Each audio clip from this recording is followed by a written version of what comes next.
Ya, pemirsa, PT Brigit Bio Farmaka Teknologi Tbk resmi menjadi perusahaan tercatat di Bursa Efek Indonesia. Emiten berkode saham obat ini melepas sebanyak 170 juta saham baru dengan harga penawaran Rp350 per saham. Dengan demikian, perseroan meraih dana segar dari IPO sebesar Rp59,5 miliar.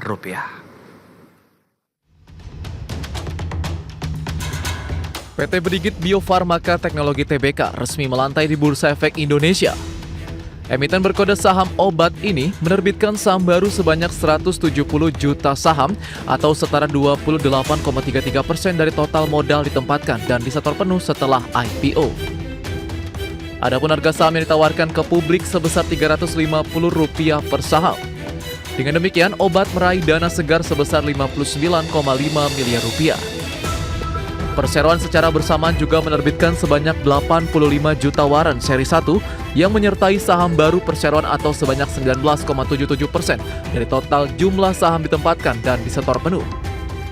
Waran seri 1 diberikan secara cuma-cuma sebagai insentif bagi para pemegang saham baru, di mana setiap pemegang 2 lembar saham baru berhak memperoleh 1 waran seri 1. Dan setiap 1 waran seri 1 memberikan hak kepada pemegangnya untuk membeli 1 saham baru perseroan yang dikeluarkan dari portable. Emiten yang bergerak di bidang usaha bidang maklon herbal, kosmetik dan minuman fungsional dan botanikal ini akan menggunakan seluruh dana hasil IPO untuk modal kerja seperti pembelian bahan baku, penambahan produksi, dan pengembangan pemasaran.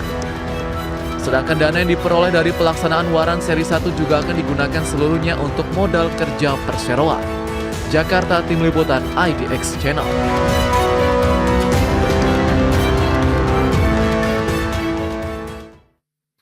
Ya, pemirsa, untuk membahas tema menarik kita kali ini, IPO PT Brigit Bio Farmaka Teknologi Tbk dengan kode saham obat, sudah hadir bersama saya di studio IDX Channel. Ada Pak Mahmud Lutfi Huzain, beliau adalah Komisaris Utama PT Brigit Bio Farmaka Teknologi Tbk, dan juga Bapak Is Herianto, beliau adalah Direktur Utama PT Brigit Bio Farmaka Teknologi Tbk. Selamat pagi Pak Is, Pak Mahmud. Selamat pagi. Pagi Mas Pras. Salam sehat. Salam sehat. Sehat selalu. Wow, ini kami ucapkan selamat karena hari ini sudah resmi ya menjadi anggota Bursa Efek Indonesia. Ini dia. Pak Mahmud, mungkin bisa dijelaskan terlebih dahulu nih kepada pemirsa, sebenarnya apa sih yang melatar belakangi perseroan begitu akhirnya memilih menjadi perusahaan tercatat begitu yang melantai di Bursa Efek Indonesia. Ya sebenarnya ceritanya itu diawali dari saya kuliah sebenarnya nih perusahaannya nih. Jadi pada waktu itu kita riset tentang mikroalga spirulina. Jadi spirulina itu mencengangkan sekali. Hasil uji labnya itu dalam 1 gram spirulina itu setara gizinya 1 kilo buah dan sayur, Pak. Pada waktu itu. Ya. Lah kita riset, kemudian kita buat industrinya untuk bisa lebih mudah dikonsumsi, yaitu dengan kapsul atau dengan minuman. Nah, akhirnya kita bangun perusahaan ini, industri ini, dan karena riset kita kuat, nah banyak juga orang ternyata antusias untuk ingin memasarkan juga, tapi pakai brandnya mereka gitu. Nah, jadi kita menciptakan akhirnya membuat industri maklon supaya kita bisa menciptakan entrepreneur baru ya, yang bisa menjadi brand owner ke depannya. Nah, akhirnya dengan situasi seperti ini yang semakin melejit karena digital marketing itu semakin bisa dikerjakan oleh banyak orang dan lebih efisien sekarang ini, kita buru-buru aja kita bisa untuk IPO. Karena tidak hanya sekedar pendanaan, Pak. Tapi ini ada sebuah trusted gitu. Karena belum ada gitu. Betul. Di Indonesia belum ada industri maklon ya yang IPO itu belum ada. Lah baru kami ini yang bisa mencapai. Sehingga apa? Sehingga trusted kepada market itu akan semakin luar biasa. Karena apa? Di pasar itu banyak, produk-produk kosmetik yang ternyata itu overclaim gitu loh, Pak, ya kan. Banyak mengandung obat kimia berbahaya, termasuk obat-obatan herbal itu. Nah, akhirnya kebingungan itu harus mencari industri yang tepat untuk dia bisa mendapatkan produk yang berkualitas. Dan ini adalah momentum kita. Ini kita pertama di Indonesia. Yang paling utama memang memanfaatkan momentum. Betul, ini momentum kita itu ini. Dia luar biasa sekali. Nah, bisa diceritakan sedikit profil dari perseroan nih ke Pak Is mungkin? Seperti apa sih? Baik Mas Ras. Obat ini. Ya, Brigit ini sebenarnya berdiri tahun 2015, Mas. Namun berjalannya waktu kok kita masih agak lambat. Nah, kita mulai gas, kita atur strategi, mulai 2018 kita gas. Ya, dari penyampaian Mas Mahmud tadi, ada klien-klien yang pengen punya brand sendiri. Pada saat itu memang kita juga develop brand ya, dengan merek Neo Alga Spirulina. Itu brand kita sendiri, kemudian dipasarkan ya melalui salah satunya melalui platform pemasaran ya, ada melalui aplikasi, kemudian juga ada beberapa marketplace yang kita jual di sana. Kemudian antusias masyarakat ya pengen punya brand tadi, akhirnya kita akomodir. Gitu. Nah, dari riset kita sudah kuat, yang Mas Mahmud sendiri dari tahun 2013 melakukan riset aklimatisasi alga yang dari air laut ke air tawar, sehingga kita punya patennya, paten budidaya mikroalga spirulina itu ada di kita yang air tawar. Gitu ya. Nah, kemudian saking banyaknya peminat, kemudian kita punya inisiatif untuk inovasi, ya kemudian di 2022 ke kosmetik, masuk kosmetik, ranah kosmetik. Ya menyambung juga tadi kan Mas Mahmud menyampaikan bahwa kita ini harus trusted. Ya, supaya kita trusted, dipercaya oleh publik, salah satunya adalah tidak overclaim. Kan banyak juga yang kemarin lagi rame di sosial media, itu kosmetik-kosmetik yang punya kandungan overclaim, ya sehingga itu sangat mengganggu, gitu. Ya, akhirnya kita mempunyai strategi bagaimana kosmetik kita ini sesuai dengan izin edar BPOM dengan kualitas yang memang sesuai dengan komposisinya. Bahkan kita labkan terlebih dahulu. Betul. Gitu. Nah, berjalannya waktu, kosmetik udah jalan, akhirnya kita juga punya perusahaan mendirikan yang divisi Maklon minuman fungsional dan botanical. Jadi misalkan ada klien yang pengen, saya pengen minuman serbuk kolagen, ya kita siapkan, formulanya sudah ada. Kita sudah punya tim R&D, kita sudah punya apoteker, itu kemudian ada yang pengen kopi, ya kopi stamina pria, boleh. Bisa. Berarti sebenarnya beragam banyak begitu ya dari upaya-upaya ataupun usaha Maklon ini yang sebenarnya bisa dikembangkan lebih jauh begitu. Apalagi basicnya tadi berdasarkan riset sendiri ya. Nah, Pak Mahmud, perkembangan dari perseroan sendiri sejauh ini sejak berdiri sampai sekarang tuh seperti apa sih posisi dari perseroan? Ini menurut saya ini sangat pergerakannya sangat eksponensial sekali, luar biasa. Di tahun 2023 contohnya kita aset baru 30 miliar Pak, tetapi bisa membukukan laba 12 M. Dan tahun ini Pak, asetnya kita baru 50 kan Pak, tapi labanya 30 miliar Pak. Jadi efisiensi industri ini sangat luar biasa dengan hanya memutar aset 50 Pak. Padahal itu 50 itu ada gedung, ada macam-macam ya Pak. Tapi kita bisa membukukan laba itu 30.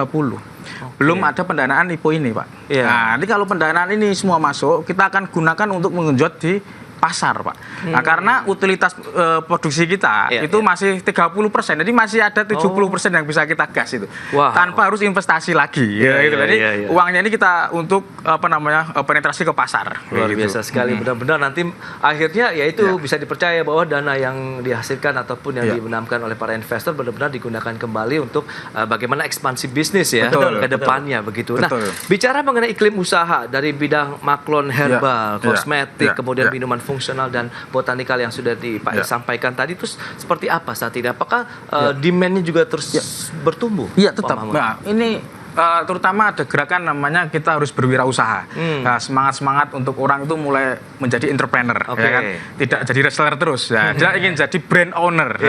Nah, ini kita memfasilitasi seperti itu, Pak. Nah, sehingga animonya sangat luar biasa. Karena apa? Karena marketingnya ini sudah beda zaman dulu itu. Zaman dulu gedor-gedor pintu taruh di toko, sekarang udah beda, Pak. Digital marketing sekarang ini. Dengan menggunakan digital marketing ini benar-benar sangat efisien sekali. Saya lihat sendiri anak-anak muda yang baru umur 20 omsetnya ada ratusan puluhan miliar Pak. Itu dengan apa? Ya tadi dengan memanfaatkan digital marketing, bikin konten yang menarik diviralkan itulah.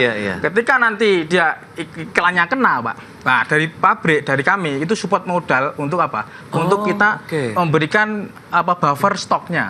Nah, jadi uangnya dia putar iklan lagi. Gitu lah. Jadi ini terus itu gitu. Menarik ya dari sisi pola bisnisnya begitu. Bahkan sepertinya saling mendukung begitu ya. Baik-baik, kita kan lihat seperti apa nanti yang menarik penggunaan 59,5 miliar dari HIPO dan untuk apa saja kita bahas nanti di segmen berikutnya ya. Faiz dan Pak Mahmud, kita jeda dulu sebentar, dan pemirsa pastikan Anda masih bersama kami.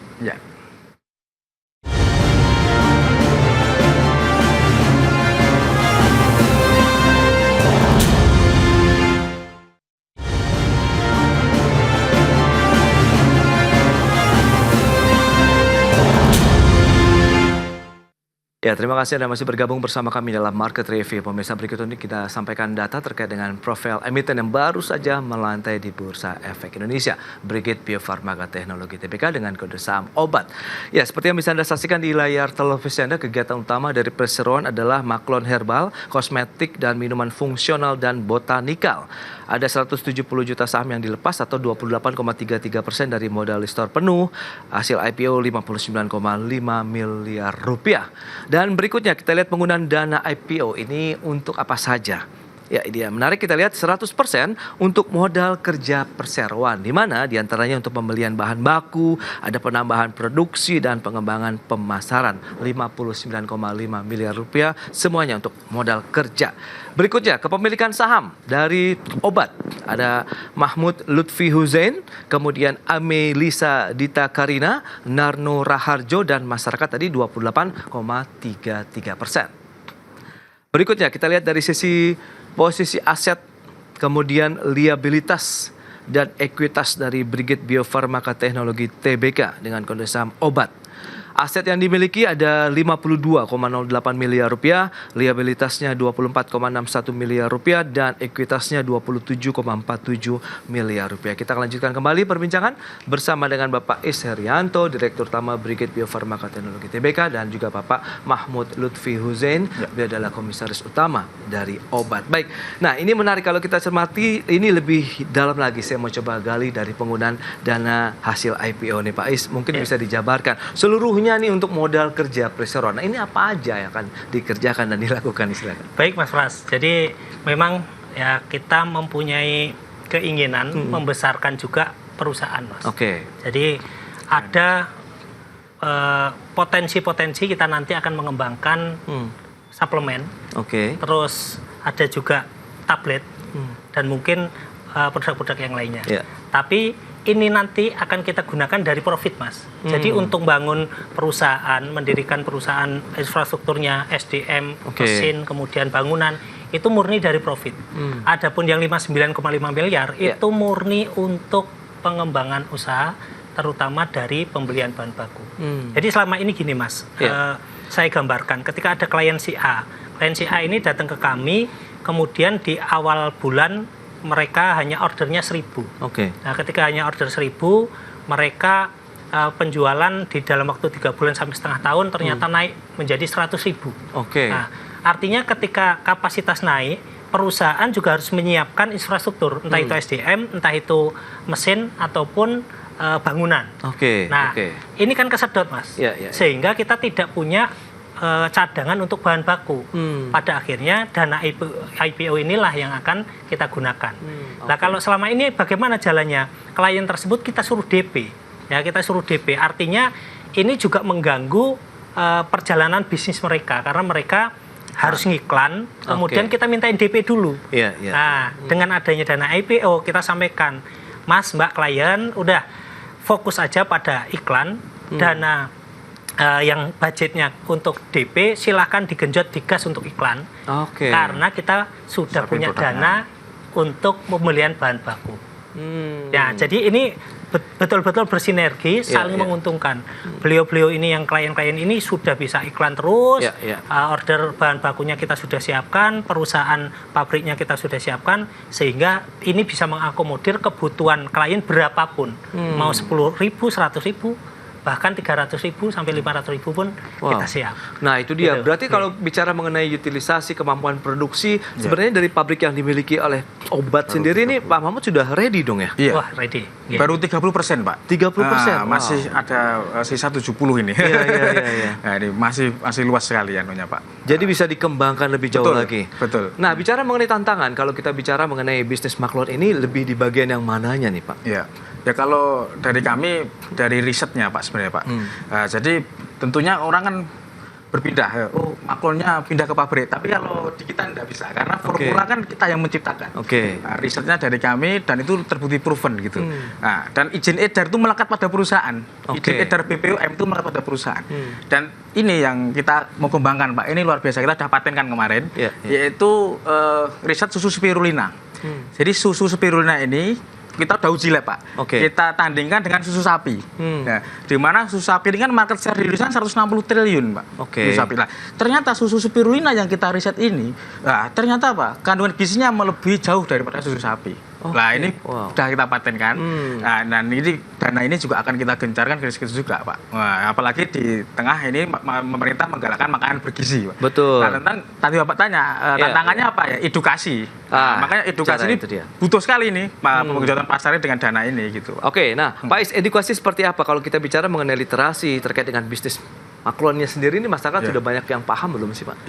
Ya, akhir-akhir ini sudah mulai banyak yang paham sih, terutama di 2023, 2024. Ya, dengan munculnya kosmetik dengan brand-brand baru, mereka, saya juga pengen dong punya produk yang kayak gitu, tapi merek saya sendiri. Akhirnya juga bermunculan perusahaan-perusahaan maklon yang kosmetik terutama ya.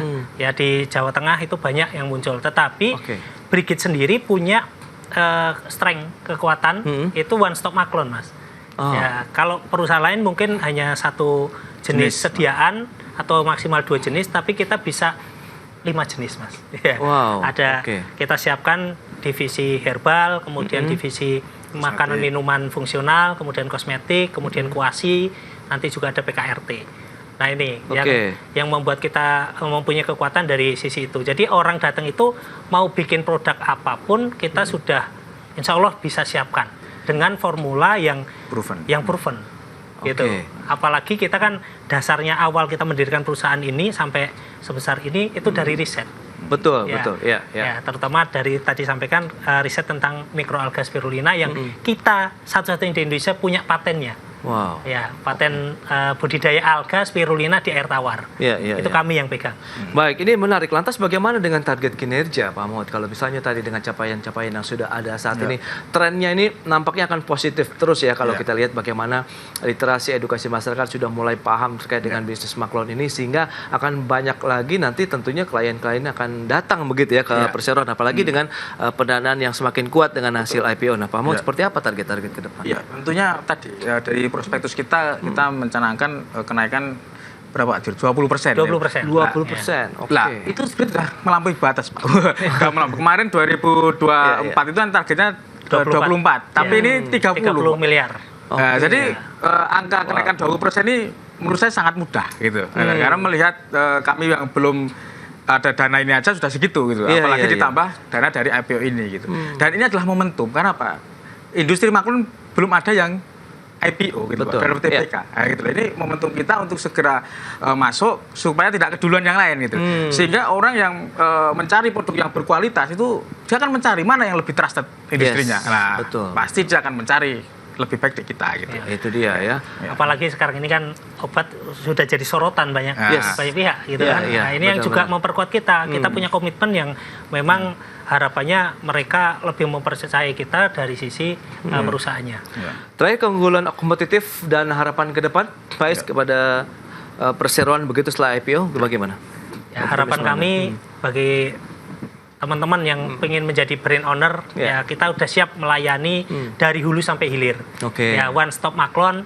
Ya, ibaratnya kalau bisa dikatakan pun monggo, silahkan kalau punya uang tinggal duduk manis sambil pedicure, manicure, ya sambil kerimbat, formulanya udah kita siapkan, desainnya udah kita siapkan, kemudian sampai perizinan pun kita lengkap. Harapannya kita bisa mengakomodir teman-teman yang ingin menjadi brand owner. Baik, terakhir Pak Mahmud, bagaimana Anda melihat optimisme ke depan? Ya, saya sangat optimis sekali ya di tengah apalagi bahan baku kami itu, Pak. Itu semua kita 80% itu dari lokal, Pak. Jadi kita gejolak kemarin ada katanya dolar naik. Tidak ada masalah di kita itu, Pak. Ya, karena kita menggunakan satu dari riset kami sendiri, budaya kami sendiri, dan kedua dari sourcesnya dari lokal gitu. Jadi saya sangat optimis ya. Di tengah masyarakat juga mulai aware terkait meningkatkan kekebalan tubuh, imunitas, pentingnya antioksidan dan yang alami itu loh, tidak hanya mohon maaf obat sintetis itu vitamin sintetis, tapi dia menggunakan metode yang lebih alami itu semakin meningkat, Pak. Dan kesadaran masyarakat yang menggunakan kosmetik itu sudah menghindari yang namanya ada merkurinya, hidroquinonnya itu. Itu sekarang sudah luar biasa. Di masyarakat kita luar biasa dan semua terkoneksi handphone, Pak. Kita bisa melakukan langkah digital marketing sangat masif sekali. Betul. Gitu. Itu dia berarti benar-benar optimalisasi pemanfaatkan dari era digital juga begitu oleh Persero. Baik, Pak Is, Pak Mahmud, terima kasih banyak ini atas kehadiran informasi update yang sudah diberikan nih kepada pemirsa, terutama bagi para investor yang sudah menanamkan dana mereka begitu di emiten obat ini. Terima kasih Mas Pras. Ya, pemirsa, 1 jam sudah saya menemani Anda dalam Market Review dan tetap saksikan Market Review tentunya begitu ya bersama saya karena kami akan usai terlebih dahulu pembahasan bersama dengan Bapak Is Herianto, Direktur Utama PT Brigit Bio Farmaka Teknologi Tbk, kemudian Bapak Mahmud Lutfi Huzen, Komisaris Utama PT Brigit Bio Farmaka Teknologi Tbk. Sampai jumpa.